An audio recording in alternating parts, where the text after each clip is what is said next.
கரூரில் நடந்தது பெருந்துயரம், கொடுந்துயரம். இதுவரை நடக்காத துயரம், இனி நடக்கக்கூடாத துயரம்.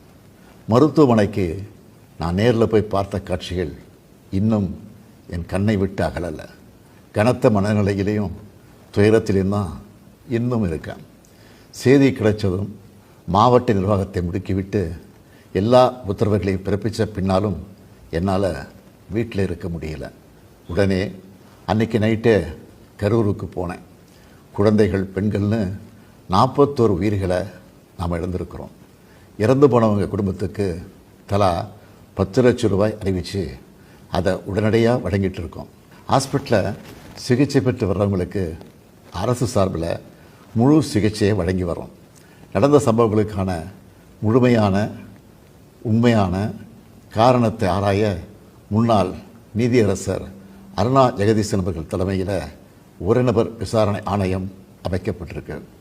ஆணையத்தோட அறிக்கை அடிப்படையில் அரசோட அடுத்த கட்ட நடவடிக்கையில் இருக்கும்னு உறுதியளிக்கிறேன். இதற்கிடையே சோஷியல் மீடியாவில் சிலர் பரப்புற வதந்திகளையும் பொய் செய்திகளையும் பார்த்துட்டு தான் இருக்கேன். எந்த ஒரு அரசியல் கட்சி தலைவரும் தன்னோட தொண்டர்களும் அப்பாவி பொதுமக்களும் இறக்கிறத எப்பொழுதும் விரும்ப மாட்டாங்க.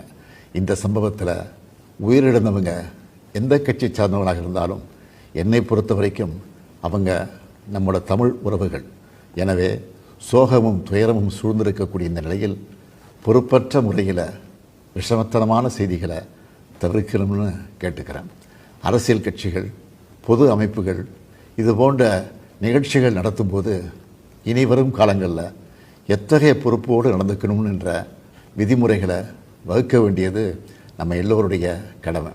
எனவே நீதியரசரின் ஆணைய அறிக்கை கிடைச்ச பிறகு எல்லா அரசியல் கட்சிகள், பொது அமைப்புகளோடு ஆலோசனை நடத்தி இதற்கான விதிகள், நெறிமுறைகள் வகுக்கப்படும்னு உறுதியளிக்கிறேன்.